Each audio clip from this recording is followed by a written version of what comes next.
Good morning students.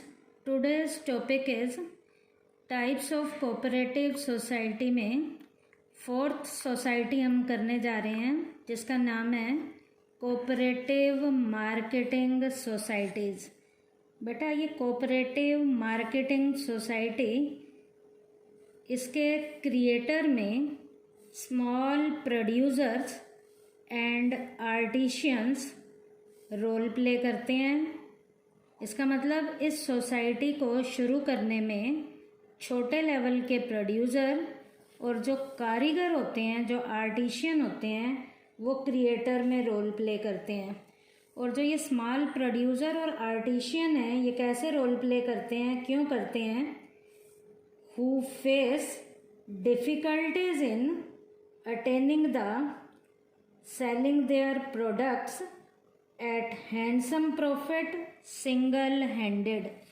इन producers को अपने माल को बेचने में जिनको भी दिक्कत आ रही होती है, वो प्रोड्यूसर और वो आर्टिशियन इस सोसाइटी के मेंबर के रूप में as a creator role play करते हैं। उसके बाद इस सोसाइटी का ऑब्जेक्टिव क्या है? ऑब्जेक्टिव में पहला ऑब्जेक्टिव है प्रोवाइडिंग रेगुलर मार्केट। बेटा ये मार्केटिंग जो सोसाइटी है, ये प्रोड्यूसर और आर्टिशियन को रेगुलर लेवल की मार्केट को प्रोवाइड कराने में रोल प्ले करती है। उसके बाद second, providing relief to the members.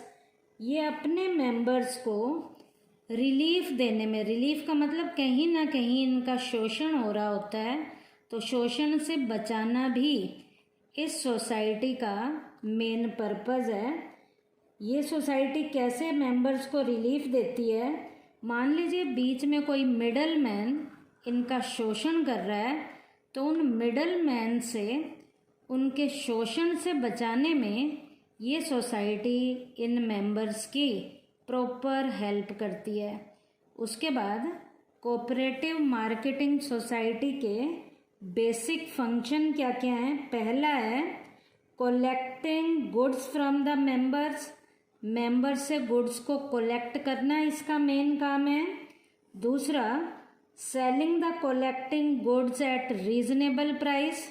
Collect किया हुआ जो माल है उसे रीजनेबल लेवल की प्राइस पे बेचना इनका मेन काम है, कि रीजनेबल प्राइस पे माल बेचा जा सके, माल की कीमत ज़्यादा ना ली जाए, तो गुड्स को रीजनेबल रेट पे बिकवाना या बेचना भी इस सोसाइटी का मेन काम है।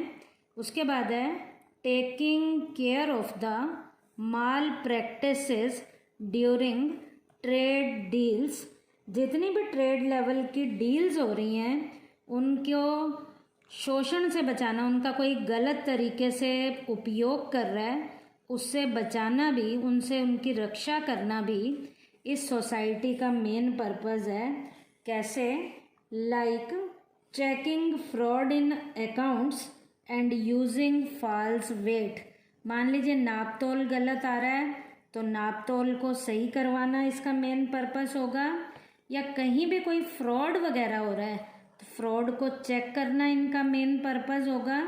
उसके बाद कोऑपरेटिव मार्केटिंग सोसाइटी की अदर लेवल की फीचर्स क्या हैं? उसमें पहली फीचर है it encouraging the capacity of bargaining and provides financial assistance to the members. इसका मेन पर्पस बेटा बार्गेनिंग की कैपेसिटी जो बढ़ रही है या फाइनेंशियल लेवल की जो असिस्टेंस मेंबर्स को प्रोवाइड करानी है, वो अच्छे से प्रोवाइड कराई जा सके। उसके बाद दूसरा, it helps in making arrangement of transportation, warehousing, उसके बाद एक्सेट्रा में पैकेजिंग भी हो सकता है। मार्केटिंग लेवल की कोई और भी गलत तरीके से जो काम हो रहा है उसका जो सही तरीके से अरेंजमेंट कैसे करना है, तो अरेंजमेंट करवाने में भी ये सोसाइटी प्रॉपर तरीके से रोल प्ले करती है। उसके बाद है after deducting the expenses and reserve from the total sale, they distribute the remaining amount to the members. बेटा जितना भी इनका एक्सपेंस वगैरह हो रहा है या जितने भी इनके रिजर्व हैं, ये बेटा टोटल सेल में से हम डिडक्ट कर देते हैं और जो बैलेंस बचता है वो मेंबर्स में डिस्ट्रीब्यूट कराना, मेंबर्स में बांटना भी इस सोसाइटी का मेन पर्पस है। उसके बाद बेटा ये तो थी हमारी बेटा कोऑपरेटिव मार्केटिंग सोसाइटी कि स्मॉल प्रोड्यूसर्स और आर्टिशियंस की हेल्प करने के लिए ये सोसाइटी थी। उसके बाद है बेटा cooperative credit society. Cooperative credit society का मतलब है जिन लोगों को उधार चाहिए होता है तो ये सोसाइटी उधार दिलवाने में मेंबर्स की हेल्प करती है। तो इस क्रेडिट लेवल की जो सोसाइटी है इसके क्रिएटर्स में कौन आएंगे? जर्नल पर्सन, आम लोग इसमें रोल प्ले करते हैं। Who have limited financial resources, जिनके पास लिमिटेड लेवल के फाइनेंशियल रिसोर्सेज होते हैं वो क्रेडिट कोऑपरेटिव सोसाइटी में as a creator role play करते हैं, जिनके पास लिमिटेड लेवल के रिसोर्सेज होते हैं। उसके बाद इस सोसाइटी का ऑब्जेक्टिव क्या है? To help the members feel free from the clutches of money lenders. इस सोसाइटी का मेन पर्पस क्या है? जो सेठ साहूकार हैं उनके चंगुल से आम लोगों को आज़ाद करना इस सोसाइटी का मेन पर्पस है। उसके बाद इसका सेकंड पर्पस ऑब्जेक्टिव क्या है? To encourage the habit of the saving in the members. इस सोसाइटी का मेन पर्पस लोगों को बचत किस तरीके से करनी है, बचत में प्रोत्साहन देना इस सोसाइटी का सेकंड नंबर का ऑब्जेक्टिव है, ताकि लोग ज़्यादा से ज़्यादा बचत कैसे करें। तो लोगों को बचत करना सिखाना इस सोसाइटी का मेन पर्पस है। उसके बाद है बेटा बेसिक फंक्शंस क्या क्या हैं इस सोसाइटी के। बेसिक फंक्शन में पहला पॉइंट है एक्सेप्टिंग डिपॉजिट। ये लोगों के जमा को स्वीकार करती है, जो भी जिनके पास जमा पड़ा होता है वो इनके पास जमा कराते हैं। तो लोगों के डिपॉजिट को एक्सेप्ट करना इस सोसाइटी का मेन काम है। दूसरा इस सोसाइटी का मेन काम क्या है? Providing loan to the members at reasonable rate of interest and on easy term. इस सोसाइटी का मेन पर्पस लोगों को रीजनेबल इंटरेस्ट रेट पे लोन दिलवाना है और जो लोन दिया भी जाएगा वो इजी टर्म्स पे दिया जाएगा। इसका मतलब उधार की वापसी की जो टर्म्स होंगी वो भी काफ़ी टफ वाली नहीं होंगी, इजी टर्म्स पे लोगों को लोन दिया जाएगा। उसके बाद क्रेडिट कोऑपरेटिव सोसाइटी की अदर लेवल की फीचर्स क्या हैं? अदर लेवल की फीचर्स में there are 3 sources of funds for these societies. इन सोसाइटी में फंड के 3 तरीके के सोर्स होते हैं जो रोल प्ले करते हैं। Share capital, deposit of members और नॉन मेंबर्स। इसका मतलब यहाँ पर शेयर कैपिटल भी रोल प्ले करेगी सोर्स में, डिपॉजिट ऑफ मेंबर लोगों की जो जमाएं हैं वो भी रोल प्ले करेंगी यहाँ पे, और तीसरा नॉन मेंबर्स की भी जो डिपॉजिट हैं वो भी इस सोसाइटी के फंड के सोर्स के रूप में रोल प्ले करेंगे। उसके बाद इसका सेकंड नंबर का अदर फीचर का पॉइंट क्या है? These societies sometimes give loan to the non members also. बेटा ये सोसाइटी अपने मेंबर्स को तो लोन देती ही देती हैं, कई बार ये नॉन मेंबर्स को भी लोन देती हैं। तो कोऑपरेटिव क्रेडिट सोसाइटी मेन किस पर्पज़ के लिए थी? आम लोगों को जिनके पास रिसोर्सेज कम हैं उन लोगों को इस तरीके से पैसा दिया जाता है ताकि उनकी फाइनेंशियल लेवल की हेल्प की जा सके। उसके बाद बेटा हमारी नेक्स्ट सोसाइटी है कोऑपरेटिव हाउसिंग सोसाइटी। ये बेटा लोगों को मकान और प्लाट दिलवाने में रोल प्ले करती है ये कोऑपरेटिव हाउसिंग सोसाइटी। इस सोसाइटी के क्रिएटर्स कौन है? इस सोसाइटी के क्रिएटर में भी आम लोग, जर्नल पर्सन, आम लोग रोल प्ले करते हैं। और वो आम लोग भी कौन रोल प्ले करते हैं? Who want to have residential house, जिन्हें रहने के लिए मकान की ज़रूरत है, वो लोग इस सोसाइटी के क्रिएटर्स में रोल प्ले करते हैं, जिन्हें मकान की, प्लाट वगैरह की ज़रूरत है। उसके बाद इस सोसाइटी का ऑब्जेक्टिव क्या है? Providing residential houses or plots to the members.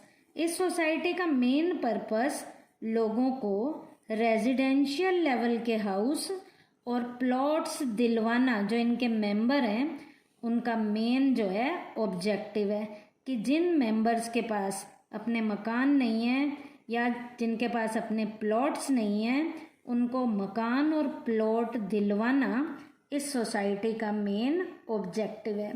उसके बाद इस सोसाइटी के बेसिक फंक्शन क्या क्या हैं? पहला फंक्शन है purchasing and developing land. Land को परचेज करने का, खरीदने का काम भी करते हैं और उस लैंड का कुछ डेवलपमेंट करना है, उसके आसपास के एरिया का विकास करना है, तो परचेज करना लैंड को और लैंड को डेवलप करना इसका मेन पर्पज़ है। उसके बाद constructing and allotting houses to the members. ये बेटा कंस्ट्रक्शन का काम करते हैं और कंस्ट्रक्शन के बाद जब मकान बन जाते हैं तो उन मकानों को अलॉट करना भी, जो भी इनके मेंबर्स हैं तो उन मेंबर्स को मकान अलॉट भी करके दिए जाते हैं और बना के भी दिए जाते हैं। उसके बाद तीसरा बेसिक फंक्शन क्या है? Allotting plots in case no houses can be given. बेटा यदि मकान नहीं दिए जाते तो ये प्लॉट भी देते हैं, क्योंकि मकान नहीं दिया गया तो प्लॉट को क्या कर देंगे? अलॉट कर देंगे, ताकि लोग अपनी मर्जी से उसके ऊपर मकान बना सकें। तो इसके बेसिक फंक्शन में था परचेजिंग एंड डेवलपिंग लैंड था, दूसरा कंस्ट्रक्टिंग एंड अलॉटिंग हाउसेज था, और तीसरा था allocating plot in case no houses can be given. तो अलॉट किए जाएंगे प्लॉट। उसके बाद इसकी अदर फीचर्स क्या क्या हैं? पहले अदर फीचर में है these societies are generally established in the big cities and get lands at concessional rate. इन सोसाइटीज़ का मेन पर्पस बड़े बड़े शहरों में अपनी जो है सोसाइटीज़ को एस्टेब्लिश करना इनका मेन पर्पस है, और लैंड को रीजनेबल रेट के ऊपर कैसे लेना है ये इसका मेन काम है, इसकी क्वालिटी है। क्या? बड़े शहरों में सोसाइटीज़ को बनाने के लिए जगह भी लेते हैं और जगह कैसे रीजनेबल रेट पे लेनी है, और ये सोसाइटी छोटे शहरों में नहीं होती, बड़े शहरों में रोल प्ले करती हैं। उसके बाद दूसरा पॉइंट है इसकी अदर लेवल की फीचर्स का, societies generally provide all the modern facilities in their houses and even grant loan at lesser rate of interest। ये सोसाइटीज़ क्या करती हैं बेटा? अपने जो वहाँ पर रहने के लिए लोग आते हैं उन्हें मॉडर्न लेवल की फैसिलिटीज़ भी प्रोवाइड कराती हैं। जैसे सोसाइटी के अंदर ही जिम वगैरह होंगे, पार्क वगैरह होंगे, या जो मार्केट वगैरह भी होगी, या कोई और भी फैसिलिटीज़ जो मॉडर्न लेवल की फैसिलिटीज़ हैं ये प्रोवाइड कराएंगे। जो मेंबर्स जो हैं, इनके मेंबर हैं जो वहाँ आकर रहते हैं, तो इन सोसाइटीज़ का मेन काम क्या है? मॉडर्न लेवल की लोगों को फैसिलिटीज़ प्रोवाइड कराना भी इनका मेन काम है। तो बेटा आज के टॉपिक में मैंने आपको 3 सोसाइटी करवाई हैं। पहले करवाई है कोऑपरेटिव मार्केटिंग सोसाइटी, उसके बाद करवाई थी कोऑपरेटिव क्रेडिट सोसाइटी, और लास्ट में करवाई है कोऑपरेटिव हाउसिंग सोसाइटी।